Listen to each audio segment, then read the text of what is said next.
Welcome to this special edition of the YAHOWAH blog. We're going to be covering the news of the events.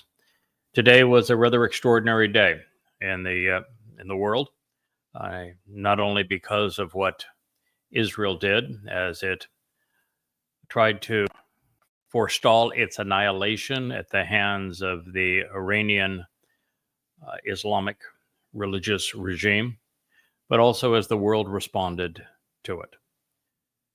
So I'd like to share my thoughts on where we find ourselves at this time, particularly as the world erupted in hatred for Israel. As I surveyed some 50 different programs last night, depicting the events of the evening and again of today, they were 99% in opposition to Israel. And this is really an interesting phenomenon that we would find a nation trying to defend itself against obliteration to be so hated around the world. One of the things that was most troubling to me is the diminishment of Iran's nuclear program, as if the expert witnesses and talk show hosts that are pervasive in the mainstream media and in the world of social media have completely lost their capability of being moral or rational. And let's just speak to this for a moment. There is a 0% possibility that a nation like Saudi Arabia, like Iraq before it, or now Iran, has any interest in exceedingly complex and expensive nuclear power plants that are designed to boil water to make electricity, when they sit upon such vast reservoirs of natural gas and of oil that the oil exporting countries actually burn the natural gas just because it's a nuisance. So there is no possibility, none whatsoever, that a nation is going to develop a nuclear power plant or multiple plants because they want to have a civilian nuclear power generation program. Zero. Even to discuss it, even to hint at it, shows that the individual talking has no capacity to reason. Furthermore, the moment that Iran risked everything to enrich uranium beyond 3.5% uranium-235 fissile purity, they demonstrated to anybody that had half a brain functioning that their intent was to enrich uranium to the point that they could make nuclear bombs. When they reached 20%, it was overwhelmingly obvious. When they reached 60, there is no other explanation. And now they're at 90, which is the level necessary for a fission reaction. When a nation engages in all manner of centrifugal implosion technologies so that they can start this nuclear reaction, when they build a tritium plant to increase the yield, when they have enough uranium, and I know there's a lot of different numbers out here. Netanyahu said 9 bombs yesterday. Someone else said 15, and I say 30. And I'm not suggesting that my analysis is vastly superior to any others, but I have taken the time to go through the known quantities of uranium to 90% fissile purity that Iran has enriched, and I've taken the time to apply the yield boost of the tritium triggers that Iran now has, and have considered the 2 levels of bombs that a country can make with various levels of enriched uranium.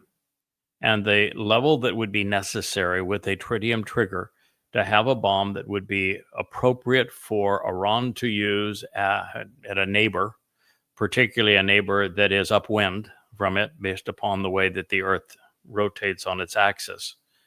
They have already sufficient uranium-235 to 90% fissile purity with the augmentation of tritium triggers for 30 nuclear bombs.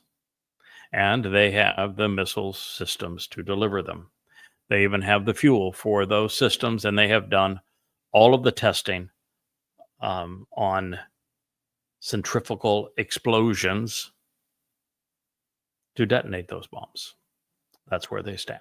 That is one of the reasons why, after having done the analysis, I said that Donald Trump and team had a 0% chance of being successful in their negotiations with Iran, which proved true every step of the way. So what Israel did last night, and again today, was an act of survival. There have been numerous countries, I don't know the total number now, but it's less than 10, that have a nuclear program. Most of those are developed based upon what was created in the United States to bring World War II in the Pacific to a close with Oppenheimer's work, and then sold on the black market by Americans to the Russians, because American Jew didn't trust America, and rightfully so, knowing that one nation with a nuclear capability is an exceedingly dangerous thing for the world. Because when only one nation had a nuclear bomb, that nation used it not once but twice. And so from the point that the Russians and the Americans had nuclear capability, and collectively they have about 90% of the world's nuclear weaponry today, China was not far along.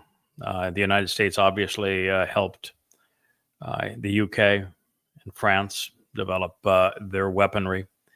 And then the black market and the internet and other devices distributed the information online, and the Saudi Arabians funded the Pakistani program, which gave Saudi Arabia access to nuclear bombs. So when they talk about their position, you need to know that the FBI, not the FBI, but the CIA has acknowledged what I've deduced many, many years ago, that the Pakistani program was funded almost entirely by the Saudi Arabians, and the deal was that the Saudis received bombs as reimbursement. This is where the world is in terms of its nuclear capability. There's also the Indians have a nuclear capability, and so do the Israelis. There's a difference in all of those countries and Iran, although there is not much of a difference between Iran and Pakistan, to be quite honest. The Pakistani program is a disaster, and America is the reason the Pakistanis were able to finish their bomb. It ran interference for the Pakistanis, provided military hardware for the Pakistani military to ward off all challenges. And then it is the reason why Saudi Arabia had the money to finance the program and didn't stand in the way of any of that from happening. And that country is in worse shape by a long shot than Iran, and belligerent as it relates to its expression of Islam. And so there is always the possibility that that program is going to run amok, that Islamic jihadists are going to have access to nuclear bombs, and that the Pakistanis are going to deploy them first against India. But this is where we stand, where there were some really horrible events a couple of weeks ago, where the US CIA and MI6 from the UK with CIA operatives throughout the Ukraine, coordinated the drone attacks on the Russian bomber fleet, its strategic bomber fleet, which was a direct violation of the SALT agreements, of the strategic arms limitation talks.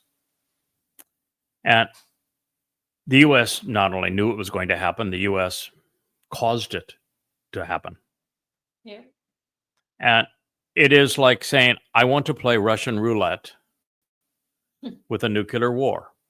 It was among the dumbest things Donald Trump and company have done. Now, there are those who say that Donald Trump is so out of touch with reality, so out of touch with what's happening in the world, that even though the United States and the CIA coordinated this, that there is the possibility that Donald Trump really didn't know it was going to happen just because no one talks to Donald Trump.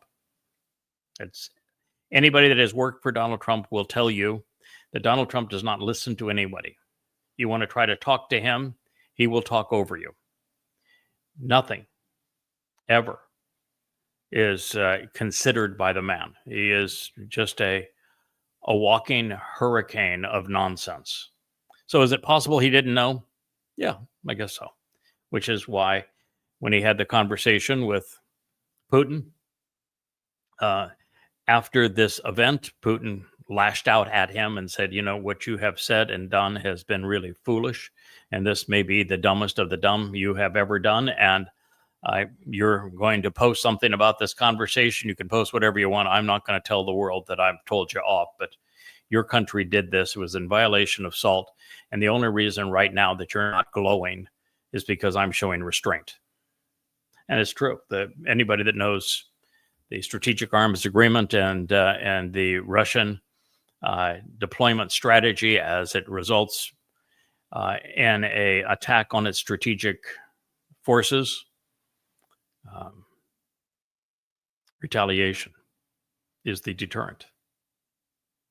And he didn't retaliate.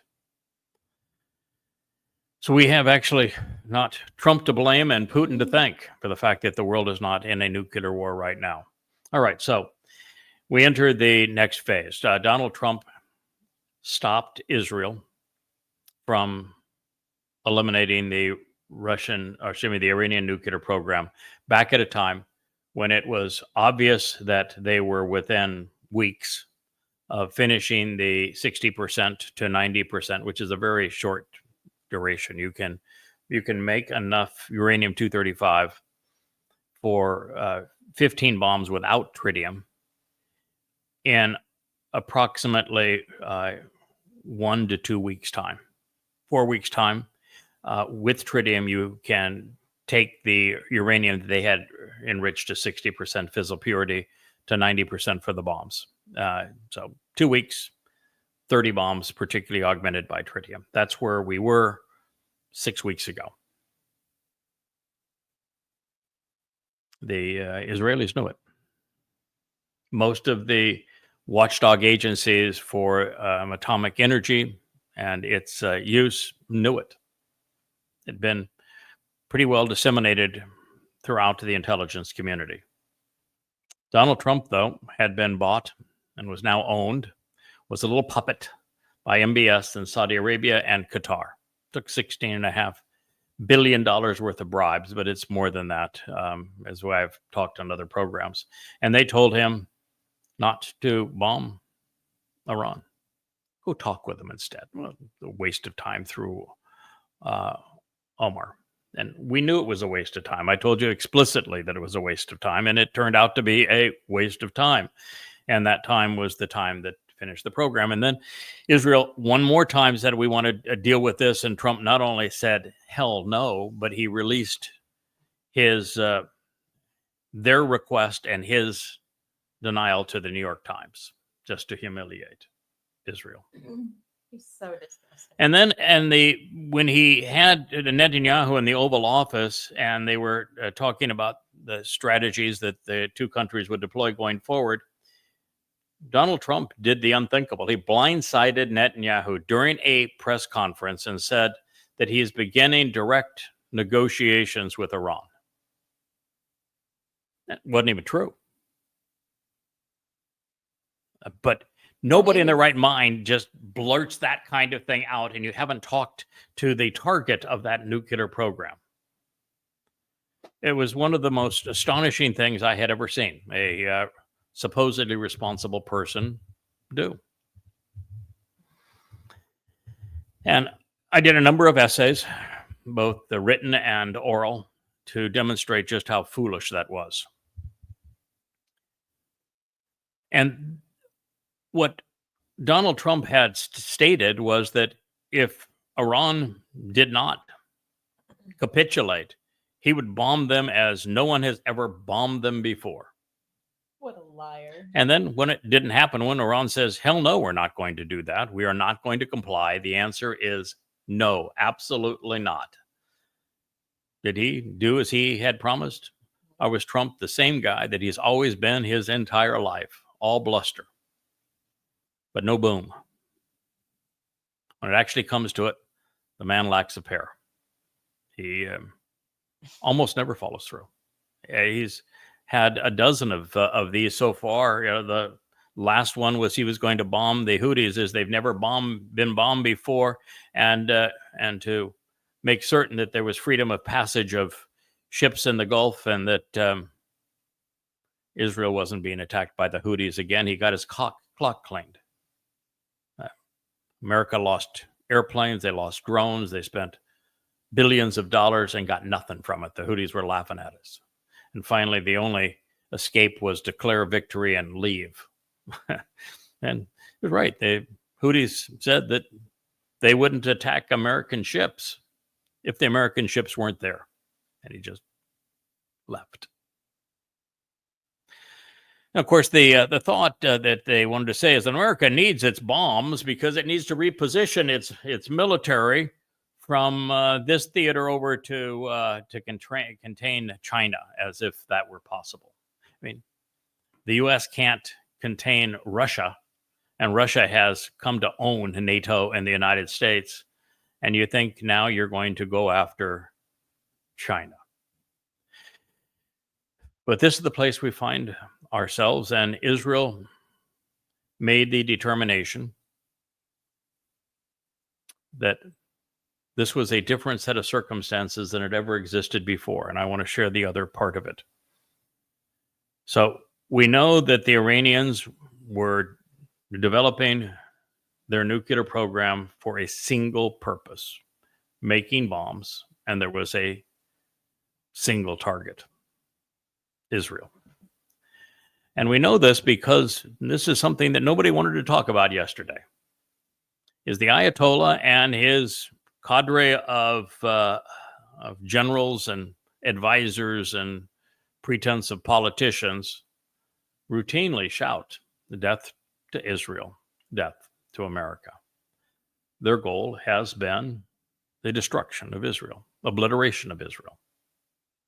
They funded Hamas to do that. They funded Hezbollah to do that. They fund the Houthis to do it. They're actively engaged doing it. They threatened routinely to do it, and now they were building a nuclear arsenal to accomplish it.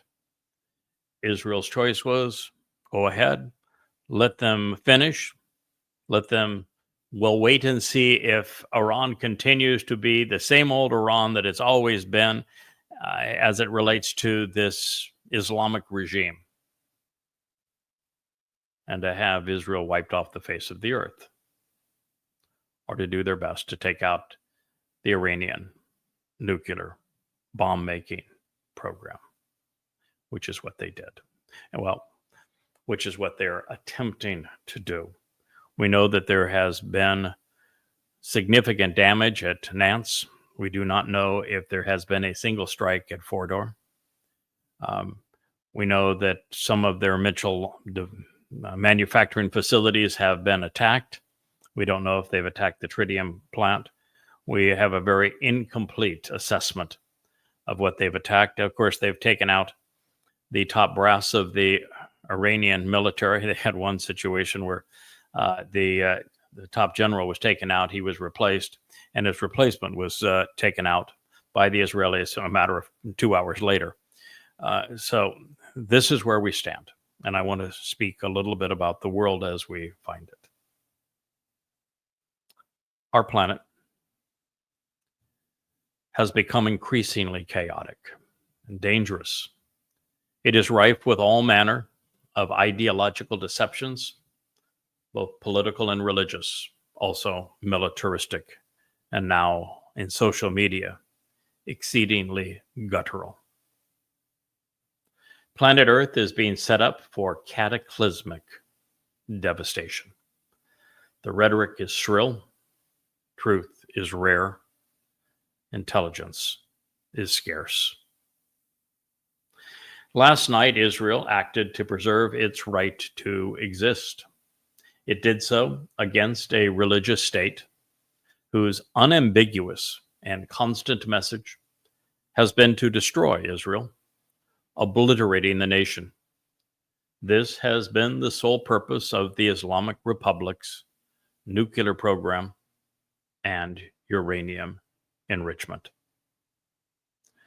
We do not yet know the extent of the IDF's success in burying the Iranian ambitions, but we know that there will be ongoing strikes. There are even today, and there will be an unrestrained retaliation.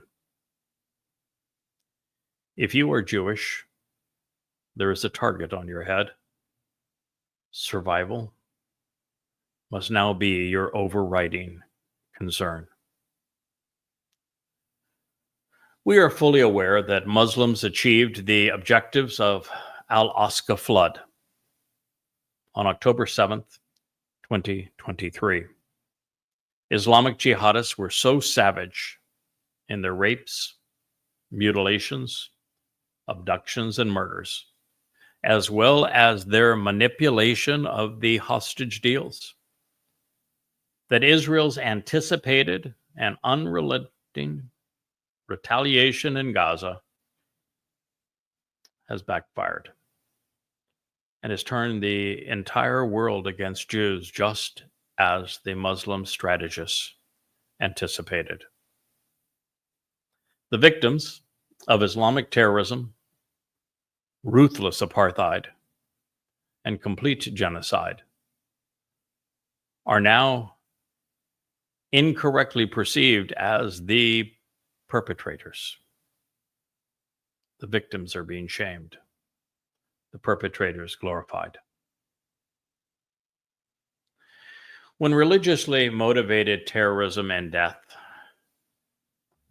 lurking in every corner of the globe, with the most murderous confessing to their crimes by shouting Allahu Akbar, with a river of blood comprised of 200 million deceased and enslaved people flowing from beneath Muhammad's feet, and with the Quran overtly and undeniably declaring war against all mankind, ignorance of Islam has become inexcusable and fatal. Such is the reason YAHOWAH insisted that I write Goddamn Religion. It is mankind's last and best hope to survive this plague. Worldwide, Marxists and Muslims have aligned against Israel, becoming vastly more violent and threatening in their anti-Semitism than the Nazis or even the right-wing religious conspirators before them. Previously, it was Roman Catholicism, with its dehumanizing demonization of Jews, emblazoned in its New Testament, fostered the climate that enabled the Holocaust. Now Islam, with its diabolical and deadly Quran, its terrorizing deity, is now serving in that role. Also, as was the case a century ago, the violent anarchy of Muslims and Marxists has become a catalyst for world war. This is our world and 2025, year 5992. Yeah. We're on the threshold of the Shabuah harvest and the beginning of the time of Jacob's troubles. So while we will continue to explain how these unfolding events were foretold by the prophets, and reminding Israel that she has been forewarned, our primary mission remains unchanged. We are here to reintroduce Yahweh to Yehudim and to return David, our Messiah and King, the Son of God and our Savior, to his rightful position over Israel and planet Earth. I appreciate your attention in this matter. At this point, I would like to read perhaps the most inane tweet ever twittered. It is from the President of the United States, or his locker room golf club attendant. My wife chuckles, but she doesn't actually know that the gentleman that is responsible for Trump's tweets is actually a man that was once a locker room attendant at one of the golf clubs that Trump owned. That likable fellow, but he is now the person in charge of such things. I hate to besmirch his character. Let's blame it on Trump. This is what he wrote. I gave Iran chance after chance to make a deal. I told them in the strongest words to just do it. But no matter how hard they tried, no matter how close they got, they just couldn't get it done. I told them it would be much worse than anything they know, anticipated, or were told. That the United States makes the best and most lethal military equipment anywhere in the world. By far. In all caps. What an arrogant ass. And that Israel has a lot of it. With much more to come. And they know how to use it. Certain Iranian hardliners spoke bravely, but they didn't know what was about to happen. They are all dead.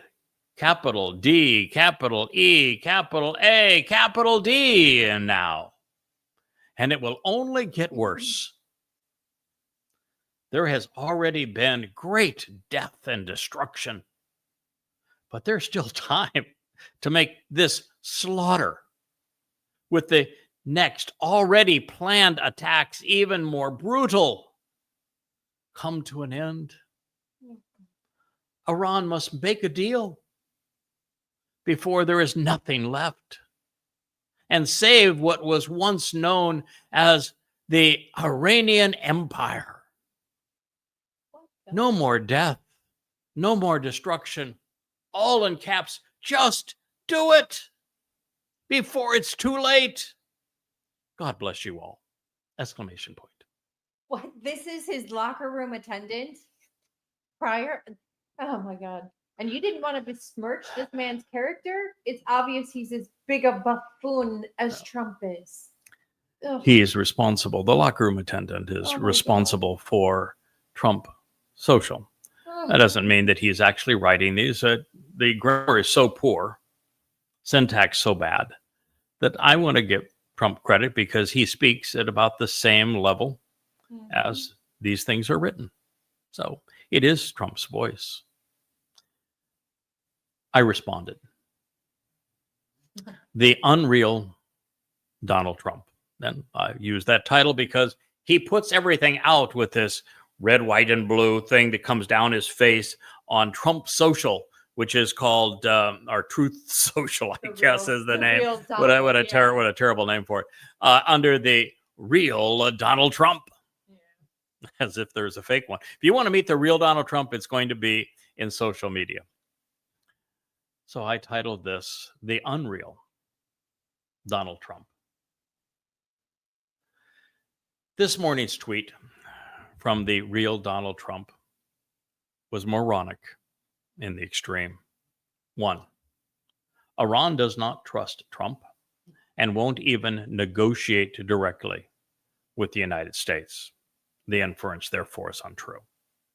2, there was never any chance of a nuclear deal with Iran. The uranium was already enriched. The tritium was made. The missiles were at the ready.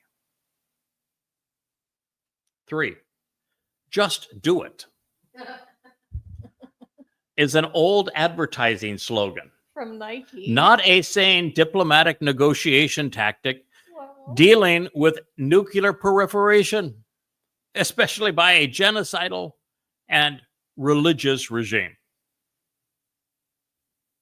4, Iran never tried hard in these negotiations, never got close. That's not only obvious by the inept Oman intermediaries, the indirect talks, the infrequent and short meetings, but also by proliferation of repudiations and denials. 5, Trump didn't say anything directly to the Iranians. And the world has long since grown callous of the worse than anything threats that Trump never fulfills. He is the Chicken Little of the sky is falling. 6, the United States military equipment was bested by the Houthis and has been completely negated by the Russians. America has lost all of its recent military engagements. Korea, Vietnam, Afghanistan, Iraq, Syria, Somalia, Sudan, Libya, Yemen, and Ukraine. And yet she's still arrogant. 7, the reason Trump didn't do as he had promised and bomb Iran as they have never been bombed before is because he knows that the U.S. military is now inept.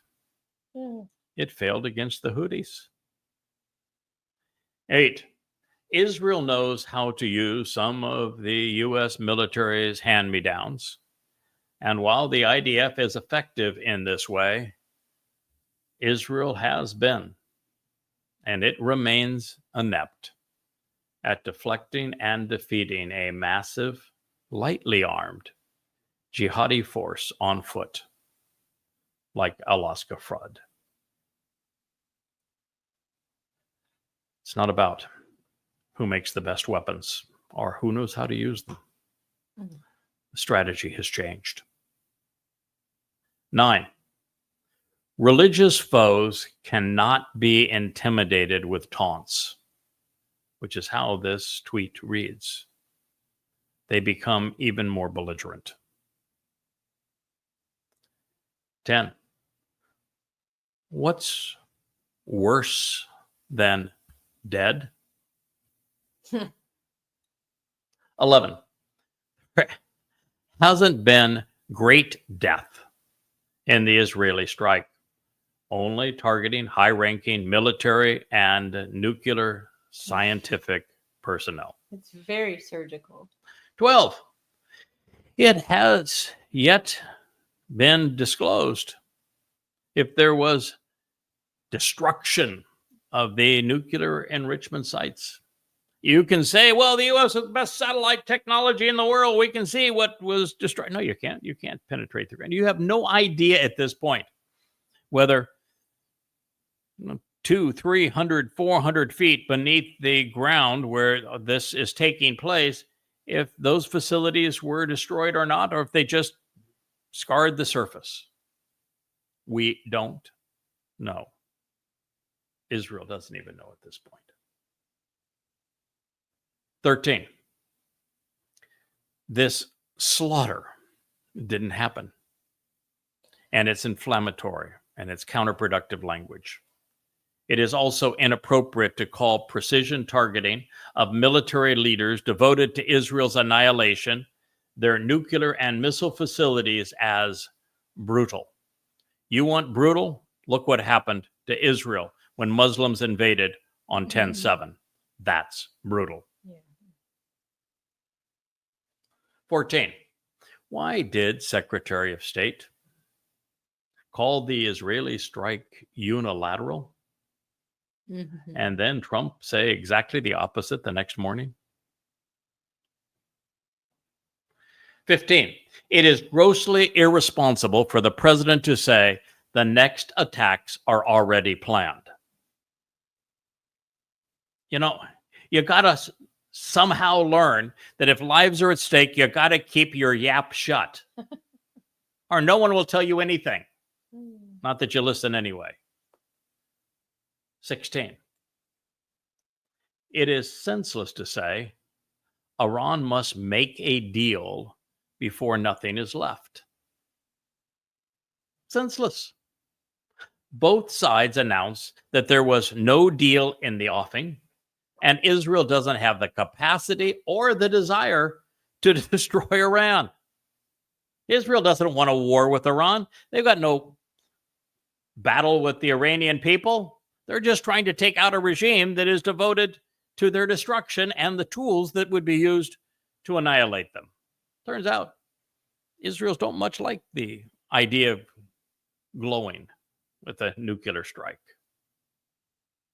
17. Iran is a nation. It's not an empire. There was no Iranian empire. Persia was an empire. 18. Telling an Islamic regime no more death, no more destruction is akin to telling them that they cannot continue to be Muslims. 19. Oh, so true. Who is Trump's God supposed to be blessing? The Iranian Allah worshippers to whom the tweet was twittered? Maybe the nukes. 20. Social media presidents are for the ignorant, irrational, and immoral. But this is obviously the real Donald Trump. I mentioned the statement from Secretary of State Marco Rubio, and I'm here to tell you that I'm laying odds. I'll give you 5-1 that Marco Rubio will not be the Secretary of State of the Trump administration by the time it passes its halfway mark. Matter of fact, if you'll notice, there is nobody that was part of Trump 1.0 that's part of Trump 2.0. Nope. Not even the wife. No one, not even the wife. My wife says, and that's true. She quit also. She's still legally married to him, but it is a totally transactional arrangement. When she infrequently visits the White House, she is considered a guest. Yep. Tonight, Israel took unilateral action against Iran. We are not involved in strikes against Iran. And our top priority is protecting American forces in the region. Israel advised us that they believed this action was necessary for its self-defense. President Trump and the administration have taken all necessary steps to protect our forces and remain in close contact with our regional partners. Let me be clear. Iran should not target U.S. interests or personnel. Unilateral. The Rubio. U.S. not involved. Yeah. Our priority is protecting American forces. Israel advised us, and what did we do? We had all American personnel leave the region. We told you that this was coming. We betrayed Israel. We told you when it was going to occur. You notice he didn't agree that this was in Israel's self-defense, and that he claims the administration of Donald Trump has taken all steps to protect American forces and to remain in close contact with our regional partners, which would be Saudi Arabia and Qatar, the United Arab Emirates. Oh, now and Jalani of the Islamic State, because he is, well, a handsome character. Terrorist in a suit. He's our pocket terrorist. Hmm. Let's be clear, Iran should not target U.S. interests or personnel. Said nothing about Israel. Of course not.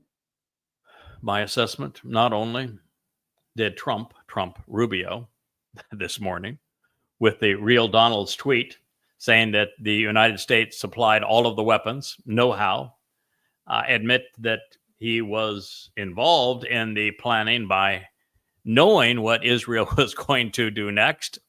It's amazing to see a U.S. official say that Israel took unilateral action and then read that his only concern is over Iran targeting U.S. interests and personnel, not Israel.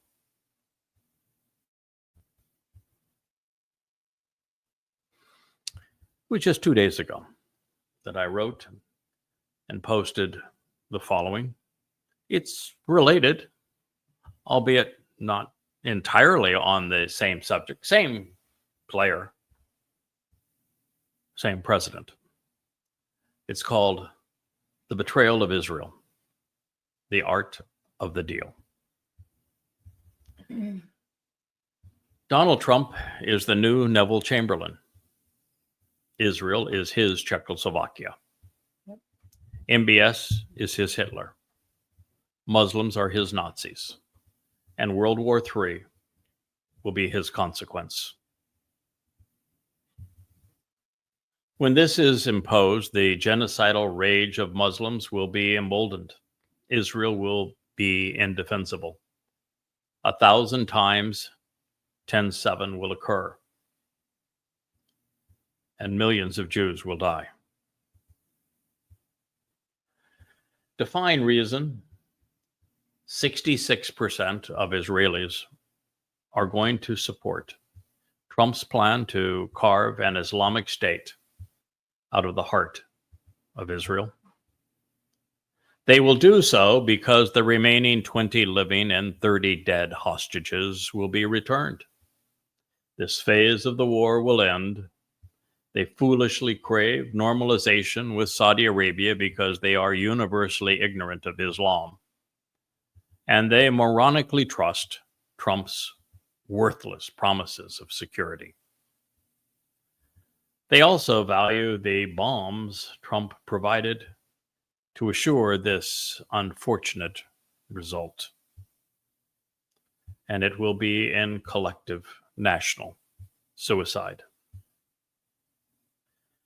The Trump-Saudi-French plan to establish a Fakistanian state of terror, which will take place in New York next week, is being orchestrated by Donald Trump because it was required by MBS, Mohammed bin Salman, the Crown Prince of Saudi Arabia, in payment for the bribes that he had provided to Donald Trump and the continuation of the petrodollar. The UN's plan is not focused on rewarding Donald Trump with a Nobel Prize and does not pay the Saudis back.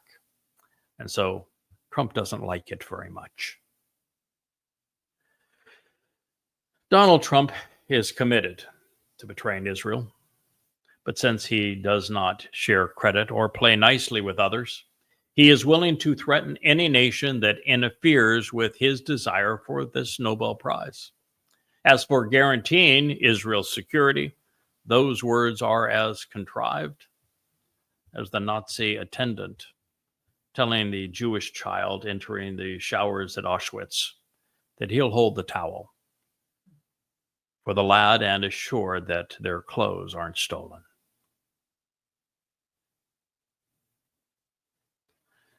This is the betrayal of Israel that Isaiah foretold would be the consequence of U.S. belligerence, saying so in his 17th and 18th, 2,700 years ago, with implementation occurring before Shabat and May 2026. I was not only the first person to deduce this from the prophecy, but have shared it with you, not only in writing, in my books on the website, but also as part of the YAHOWAH blog. It is why I announced the Friday after the U.S. elections in November, declared that Donald Trump would be the next president of the United States, that it was Donald Trump who would be this next Neville Chamberlain and betray Israel. The prophets are never wrong. The Trump administration has dispatched cables to governments worldwide this past week, dictating that they must not engage in the anti-Israel actions ahead of the French and Saudi-organized conference to advance a Palestinian state. U.S. President Donald Trump is insisting on the two-state solution between Israel and the so-called Palestinians, according to a U.S. cable seen by Reuters and other news agencies. But it does not want the UN to interfere. The diplomatic cable sent on Tuesday says countries that take anti-Israel actions following the conference will be viewed as acting in opposition to U.S. foreign policy interests that could face diplomatic consequences from Washington. In other words, Trump is saying, my agenda for this prize and to be the one who betrays Israel is so important to me. If you achieve what I want achieved, but you take credit for it, I'm going to bring the wrath of the United States against you. That's how far we've fallen. And what's amazing is that because of Donald Trump sending in the Marines and the National Guard to quell a really a tiny riot by leftovers from Black Lives Matter and Antifa, I guess he finally found a foe that the U.S. military can defeat. It'll be the first victory of the U.S. military, should they pull it off in better part of a century. But that is his plan. Between that and now this with in Israel, no one's paying attention to what was hidden. In fact, Trump didn't even bother to announce it. Sent out the cables, but didn't release those cables to the press. Never mention it on one of his tweets. So the cable seeks to put Israel's fate in the hands of the Trump administration and its two close allies, France and Saudi Arabia, who are co-hosting the gathering next week in New York that aims to lay out the parameters for this Palestinian state. Now, let me be clear. The myth of Palestine was created as an ethnic slur to perpetrate genocide on Jews by Hadrian in 133 CE. The province of Judea, he renamed as he was torturing hundreds of thousands of Jews and initiating the diaspora, sending Jews out as slaves. And he did so just as a ethnic slur. It was an insult. It was a way of slandering those he was tormenting. It was victim shaming. That's its origin. It was only maintained by the anti-Semitic British, who maintained that terrible ethnic slur. And then it was resurrected by a contingent of Marxists and Muslims.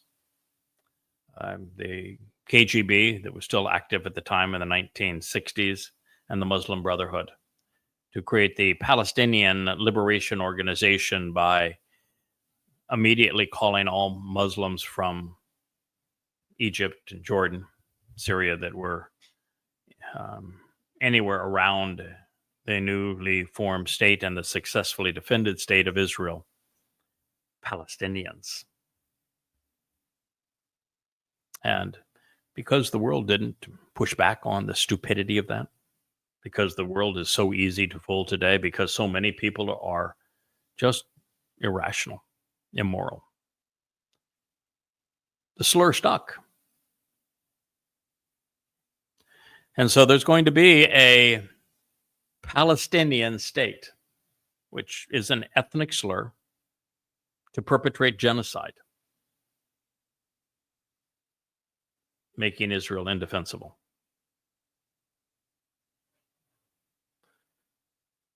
Of course, the promise is that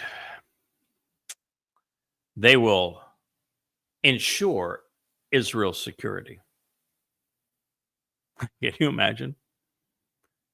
You're going to trust Donald Trump, who doesn't even know what he's going to say one day to the next. He doesn't even remember what he said 15 minutes ago.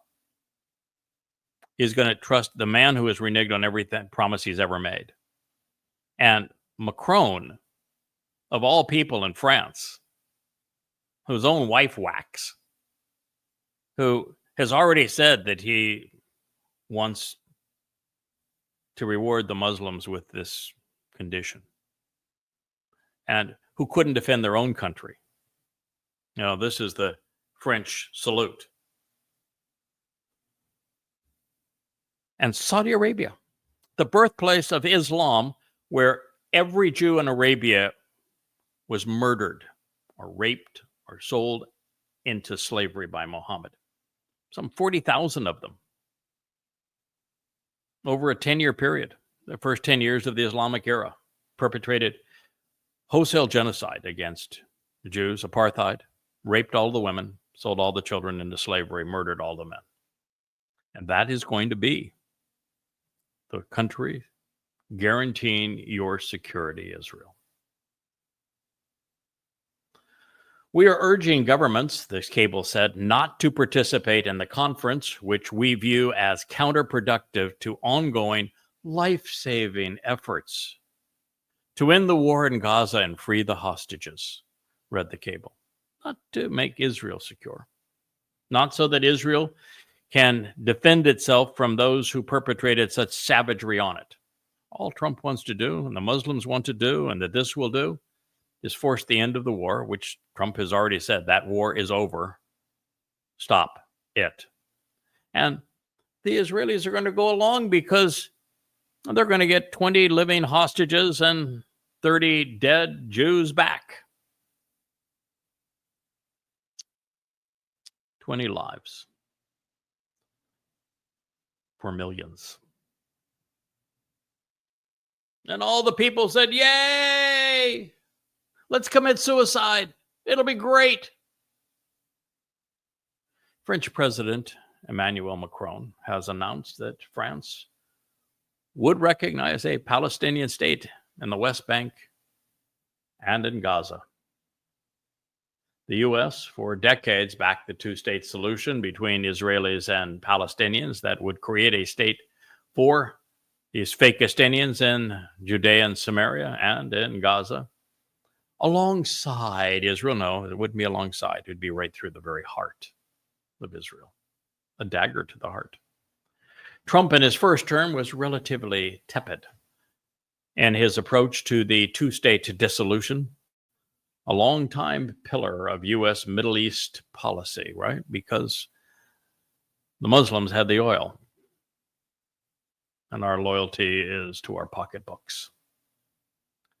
The Republican president has given little sign where he stands on the issue in his second term. Oh, no, that's no longer the case. He has given you every sign that he's going to betray Israel. Obviously out of the loop on Tuesday of this week, U.S. Ambassador to Israel, Mike Huckabee, I'm a talk show host and evangelical pastor, said he did not think an independent Palestinian state remained a U.S. foreign policy goal. Ha! And the Israelis said, oh, isn't that sweet of you? We love you, Mike. I played for a fool. However, asked Wednesday whether the Trump administration no longer supports the two-state solution, White House Press Secretary Caroline Leavitt dodged the question. No, she really didn't. She answered it. While asserting that Trump's top priority is to end the war in Gaza and free the remaining hostages. Well, freeing the remaining hostages is fine, but not if Israel has to commit suicide to get it done. We don't worry about that. Trump views the situation in Israel and Gaza as deeply unfortunate and needing to end. Leavitt said during a press conference, the president is realistic about the current state of affairs in the region. Yeah, that his buddies, the Muslims, have all the money because they got all the oil and they outnumber Jews. That's why the president has said that the number one focus and priority of his administration is to release all of the hostages from Gaza and to end this conflict as soon as possible. Every place we turn, the President of the United States is saying, you can't fight for your own self-defense anymore. It's over. What does that mean? They can't continue the conflict in Gaza. It means that Hamas stays in power. It means Hamas stays armed. It means that Israel loses the ability to keep weapons out of Gaza. It means that Alaska flood prevailed, that Israel not only lost the 1,200 lives of that day and the lives of so many of its hostages unreturned, returned dead, but also the troops that went into battle. It was all in vain. Well, that's what it means. There's no other spin for it. And when that war ends and Hamas got what they wanted, the antagonism towards Jews, you think it's bad now? You wait. Unilaterally recognizing a Palestinian state, said the president's press secretary, unilaterally recognizing a Palestinian state would effectively render October 7 as Palestinian Independence Day. That is how also the cable read, referring to when Hamas terrorists carried out the cross-border attack on southern Israel in 2023, killing some 1,200 people and taking 250 hostages. Hamas's attack triggered Israel's air and ground offensive in Gaza, which more than 55,000 people in the Strip have been killed or presumed dead, according to the Hamas figures. I have gone through this before. About 20% of the dead do not have any documentation, no evidence whatsoever regarding their fatalities. 20+ thousand of that are enemy combatants. These are Islamic terrorists that were Playing jihad.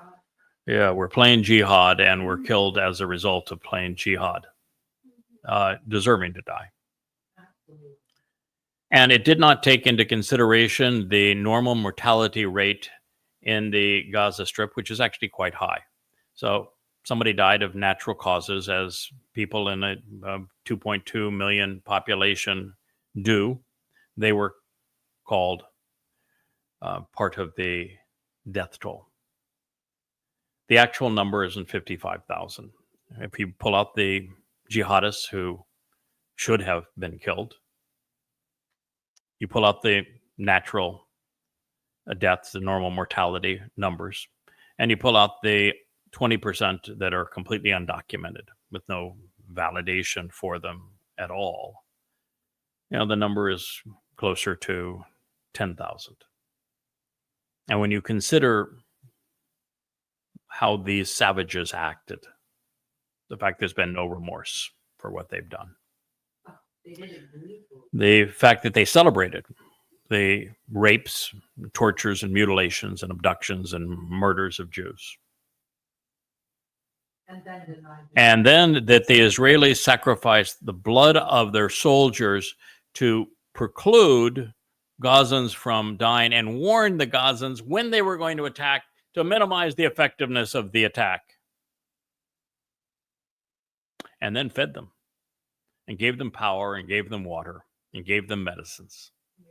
When the Gazans were manufacturing their next terrorist raids, planning it, keeping their weapons underneath schools and hospitals. It is astonishing that that few people were killed. And there really is no such thing as a civilian in Gaza. Nope, never. I mean, none. I mean, even the youngest are just baby vipers. You know what the likelihood is that in a culture that indoctrinates its children from birth to kill Jews, what is the likelihood that a baby viper is going to turn out to be a bunny rabbit? Zero. Absolutely. If Macron went ahead, France, home to Europe's largest Muslim and Jewish communities, would become the first Western heavyweight to recognize the Fakistanian state. This would, of course, lead to greater momentum and dominate the continent's resolve, making it ever more critical of Israel.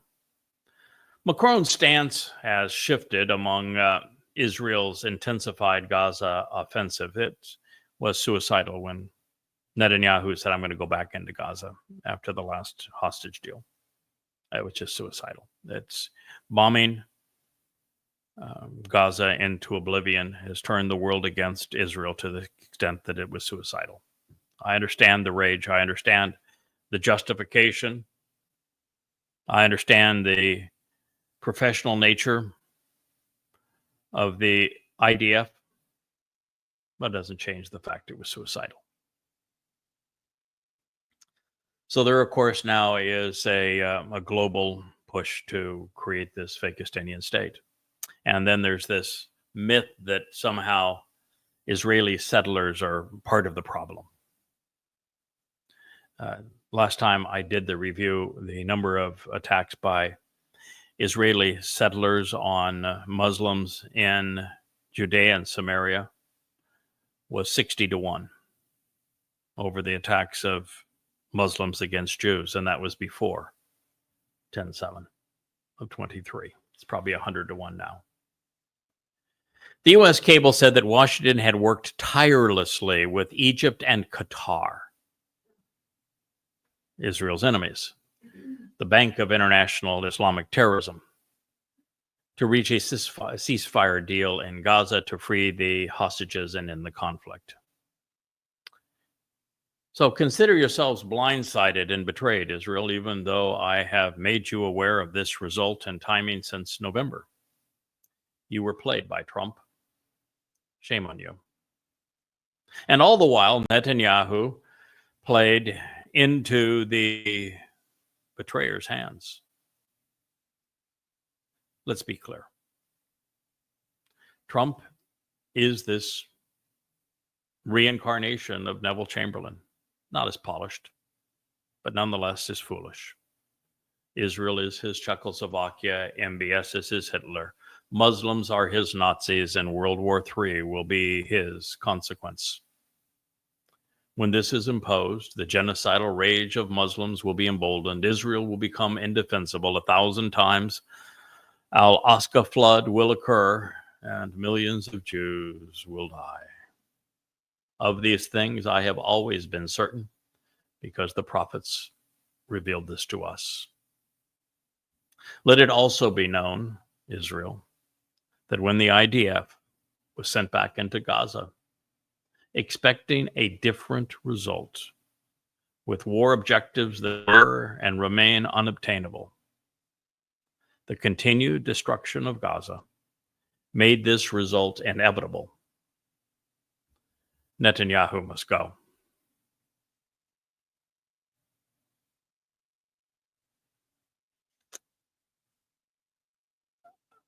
On a different subject entirely, I have a couple of other posts that I would like to share with you verbally that I have written earlier today or yesterday. The first is entitled, Sending in the Marines. After losing in Korea, Vietnam, Afghanistan, Iraq, Libya, Somalia, Syria, against the Houthis and Iran, and in the Ukraine, Donald Trump, auditioning as Der Fuhrer, apparently found an enemy the U.S. military can vanquish. Democrats.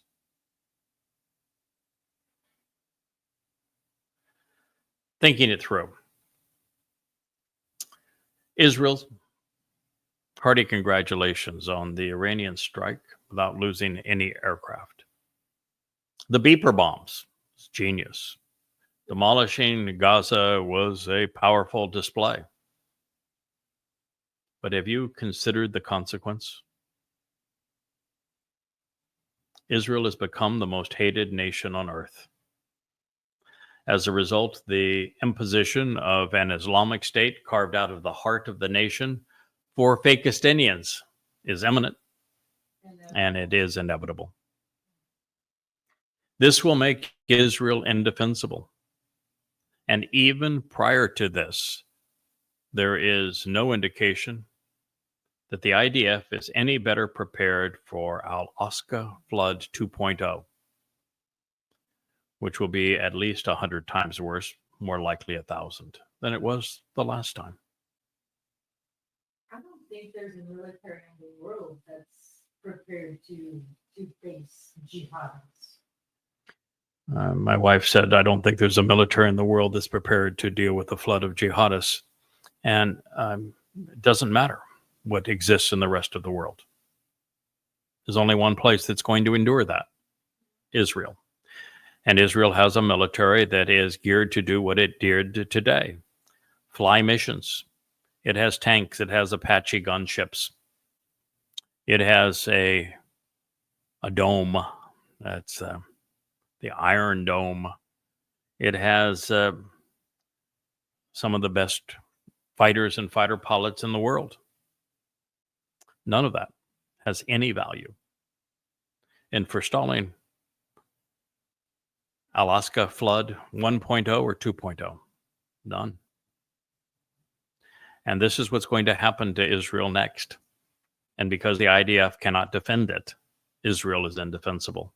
And this next time it's going to be infinitely worse. Infinitely worse. I mean, it's not just that Muslims are going to race across the border from Gaza, but also from now Fakistan, right in the heart of Israel, and from Judea and Samaria, and from Lebanon, and Turks and Syrians, bolstered by the Islamic State's control and Turkish involvement in Syria. They're going to rush down from Syria. There'll be an onslaught from Jordan. They will come through Saudi Arabia. They will be augmented by Egyptian jihadists. It will be 100 times to 1,000 times more jihadists. The rain of missiles, drones, and rockets will be well over 100,000, hugely beyond the capacity of the Iron Dome. This is what's going to happen.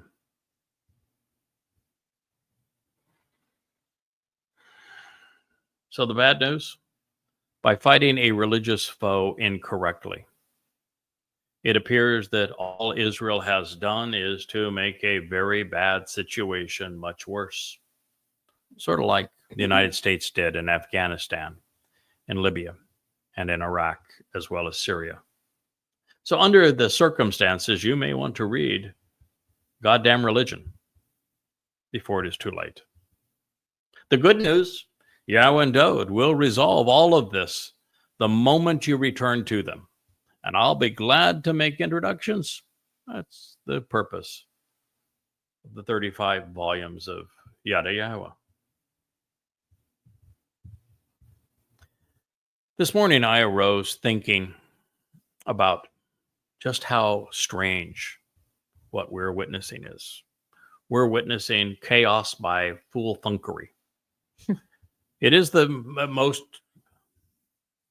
perplexing period, probably in world history. Let me share my thoughts in this regard. Never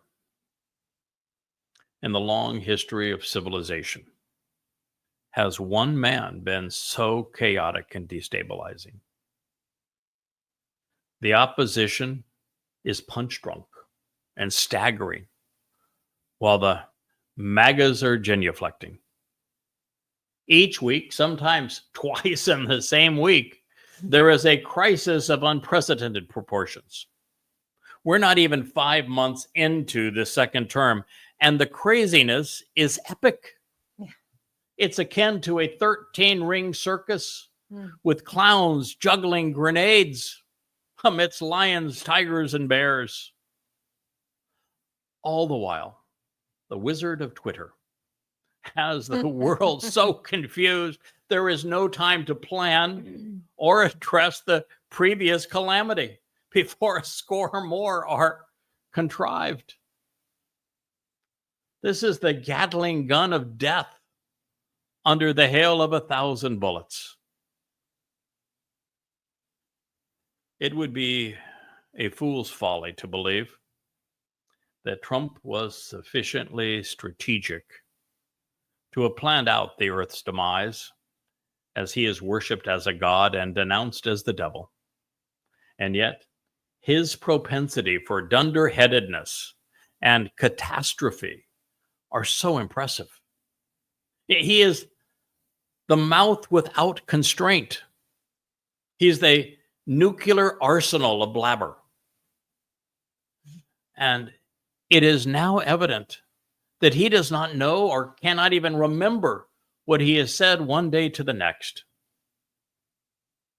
And all the while, America is quickly approaching a comic, albeit tragic version of 1920s Russia, 1930s Germany, 1940s China. Billions will be caught in his many nets, struggling to survive in a world that he is savaging for his amusement.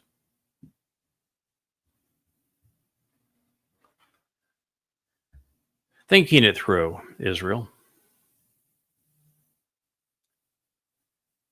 it is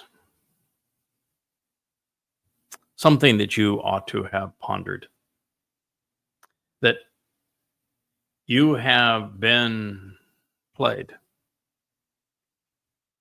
and that you've been so naive in your willingness to trust a man that is going to betray you, that it reminds me of the Exodus, where even Moshe turned on you.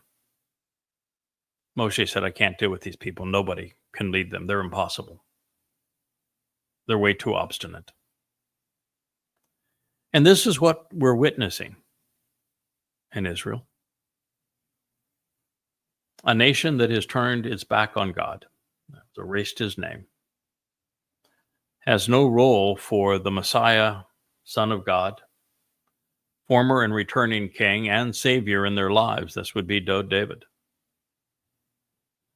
They did not listen to God 3,500 years ago. They're not listening to Yahweh now. And Israel, you are 1 year away from the beginning of the time of your troubles. 2 out of every 3 Jews are going to die. Your back's up against the wall. Your own rabbis are your own worst enemy. The Marxists on the left have lost all contact with reality. Your enemies are going to flood in and have their way with you. And there's only one solution for you. Return to Yahweh. Re-engage Dode in your national identity. I'd be happy to make introductions. I thank you for listening. I am Craig Winn. This has been a special news update as part of the YAHOWAH blog.